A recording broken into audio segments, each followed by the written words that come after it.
बिहार में लोकतंत्र की हत्या की जा रही है और तेजस्वी यादव जो कि भ्रष्टाचार के हिंदुस्तान के सबसे बड़े प्रतीक हैं, 4 लाख रुपए में वहां आप 4 मंजिला मकान करते हैं। तो बिहार के युवाओं को यही बता दीजिए आप कि कैसे न्यू फ्रेंड्स कॉलोनी में 4 लाख रुपए में 4 मंजिला मकान लिया जाए। 40 से 50 लाख रुपए महीना तो किराया आने लगेगा लोगों को, कि जब आपका गाय का दूहने वाले के पास 70 लाख के आपके परिवार को दान देने की क्षमता हो जाए, तो इसी को बेनामी संपत्ति कहा जाता है। माननीय तेजस्वी यादव जी ने और लालू परिवार ने जितने घोटाले किए हैं, कोई भी कहानी बना लीजिए, आप सब जेल जाइएगा। मेरा सीधे तेजस्वी यादव जी से प्रश्न है कि आप यह क्यों नहीं बोलते हैं कि हमने किसी को भी नौकरी के बदले जमीन नहीं लिखवाया, हमने किसी से भी शॉपिंग मॉल होटल के जमीन देने के बदले नहीं दिया। आप कहते हैं कि मेरी न्यू फ्रेंड्स कॉलोनी में पहले की जमीन है। 4 लाख में न्यू फ्रेंड्स कॉलोनी में जमीन शायद 1947 में मिलती होगी। जिस प्रकार से सुनील राय को उसके घर से उठा के अपहरण किया गया है, तो यहाँ तो राजद के नेता भी आज इस सरकार में सुरक्षित नहीं है। और जिन लोगों ने सेविका सहायिका के साथ बिहार में वादा किया था कि हम आप लोगों को नौकरी पे रखेंगे, पेंशन दिलाएंगे, भाजपा ने गरीबों का काम किया तो वह उनको अपराध लगता है। भारतीय जनता पार्टी ने अगर भ्रष्टाचारियों को पकड़ा है तो यह उनको अपराध लगता है।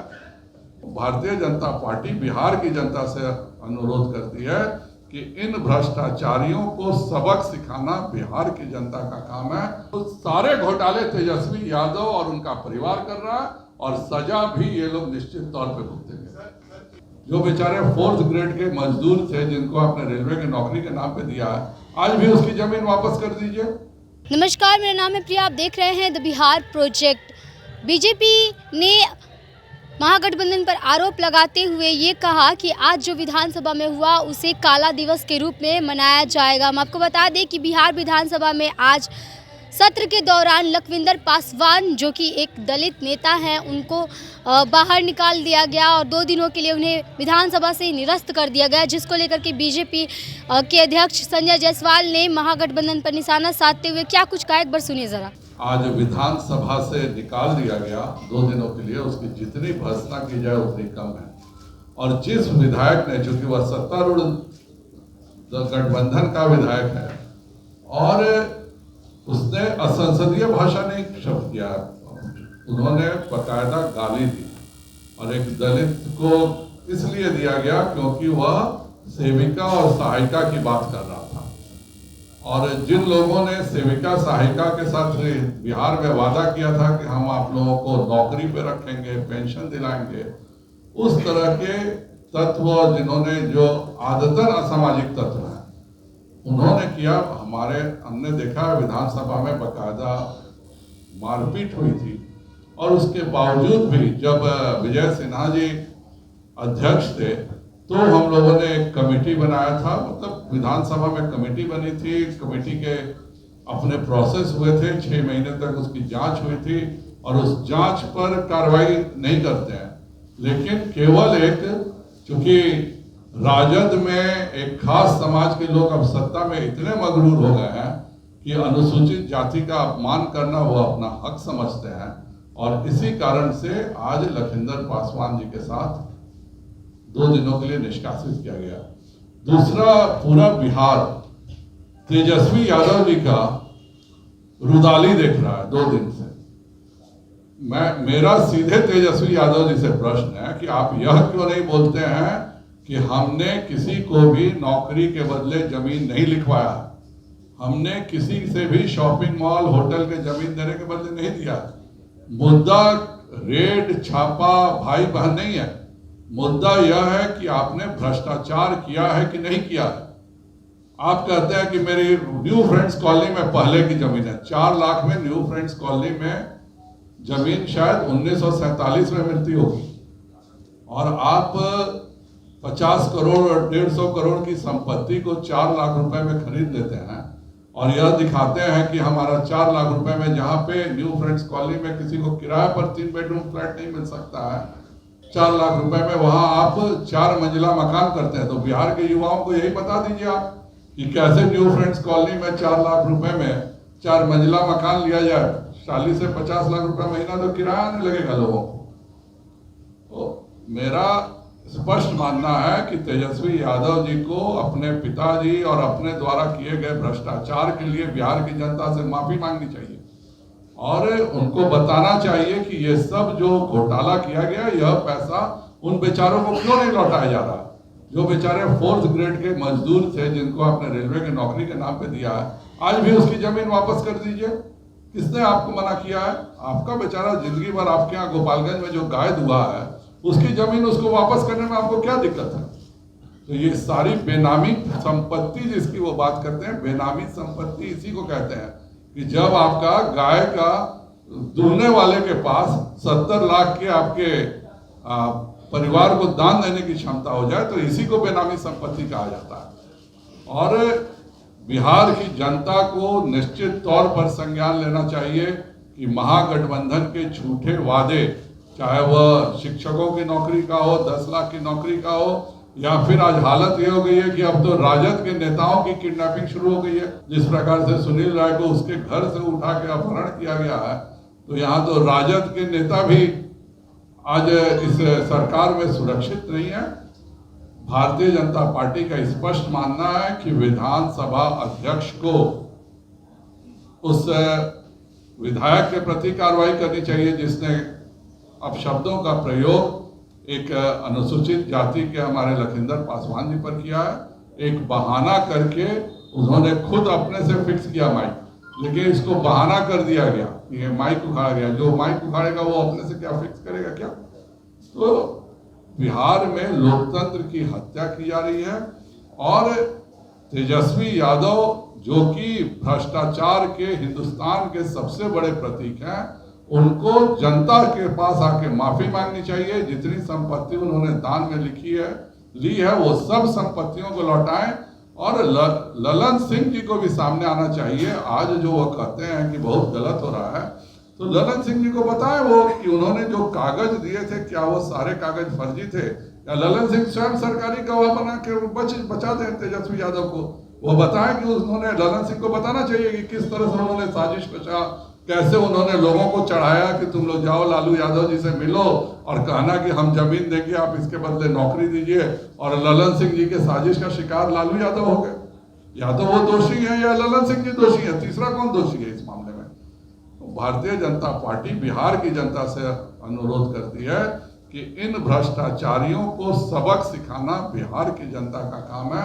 और निश्चित तौर पर जो आदतन भ्रष्टाचारी हो, चारा घोटाला के 3 बार जेल जाने के बाद भी आज भी जो लड़का घोटाले कर रहा हो, उसको बिहार की जनता कभी माफ नहीं करेगी। तेजस्वी यादव को त्यागपत्र देना चाहिए। वह तो बता देना, वह बताए कि उन्होंने जो जमीन 4 लाख में लिखवाई है उसका फॉर्मूला बिहार की जनता को दे दें। या क्या 4 मंजिला मकान फ्रेंड्स कॉलोनी में आपकी कंपनी का है कि नहीं, यह तो एक शब्द नहीं बोले।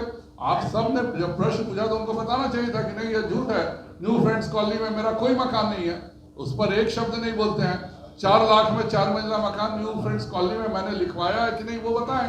वो कहते हैं 10 साल पहले लिखवाया, 10 साल पहले के रेल घोटाला ही 2005 से 9 में हुआ था, तो उस समय का जो जमा किया हुआ पैसा है वह आज सामने आ रहा है। इतने दिन तक क्यों उन्होंने छुपा के रखा था?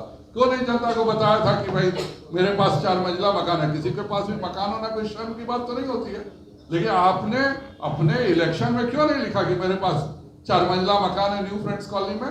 तो सारे घोटाले तेजस्वी यादव और उनका परिवार कर रहा है और सजा भी ये लोग निश्चित तौर पे भुगतेंगे।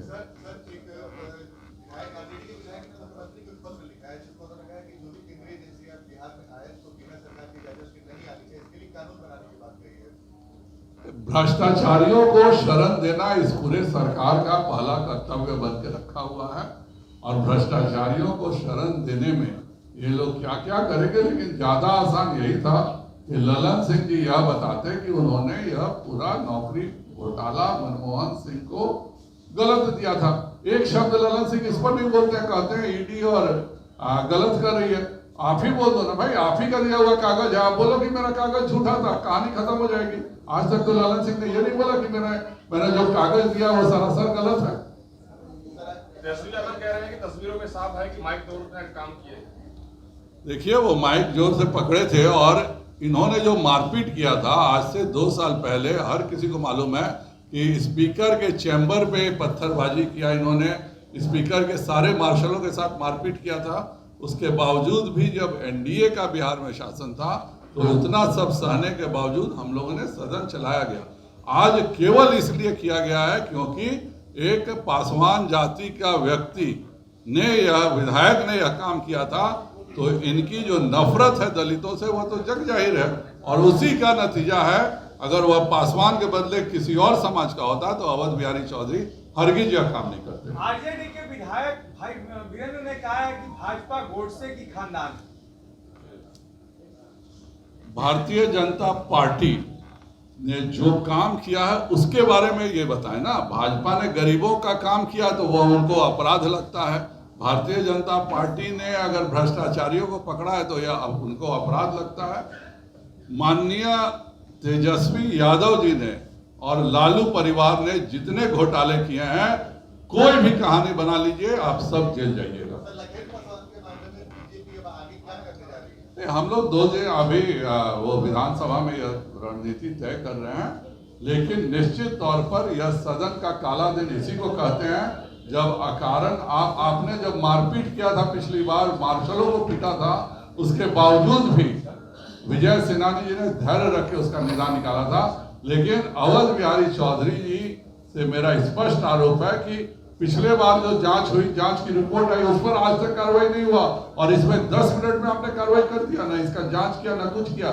इसलिए आपने नहीं किया क्योंकि तेजस्वी यादव जी को बिल्कुल पसंद नहीं है कि कोई दलित समाज का व्यक्ति जोर से बोले, और केवल इसी अपराध के लिए लखिंदर पासवान जी को सजा दी जाए। तो जैसा कि आपने सुना, संजय जायसवाल ने साफ तौर पे ये कह दिया कि जो सरकार है वो दलित विरोधी है, इसीलिए एक दलित नेता को बाहर निकाल दिया, लखविंदर पासवान को, जबकि जब तेजस्वी यादव ने खुद मारपीट की थी तब इस पर कोई संज्ञान नहीं लिया गया था सदन में, और बड़े ही आराम से मामले की सुनवाई हुई थी। लेकिन आज जब बात लखविंदर पासवान की आई तो वहाँ पर क्योंकि वो पासवान है और ये जो सरकार है वो दलित विरोधी सरकार है, तो उन्हें सदन से 2 दिनों के लिए निरस्त कर दिया गया और ऐसी बर्बरता दिखाई गई उनके साथ में। इसके साथ ही उन्होंने कहा कि जो घोटाले का मामला चल रहा है वो एक बार तेजस्वी यादव आके अपने सामने बोल दे कि हाँ उन्होंने किसी भी प्रकार का कोई घोटाला नहीं किया, तो तेजस्वी यादव चुप क्यों है। इसके साथ ही ललन सिंह पर भी उन्होंने निशाना साधा और कहा कि ललन सिंह ही वो व्यक्ति हैं जिन्होंने ये आंकड़े दिए थे सरकार में और केस किया था। तो कहीं ना कहीं या तो ललन सिंह झूठ बोलते हैं या फिर जो लालू परिवार है वो सच को स्वीकार नहीं कर पा रहा है और झूठ बोल रहा है। बहरहाल बने रहिए हमारे साथ, देखते रहिए द बिहार प्रोजेक्ट। धन्यवाद।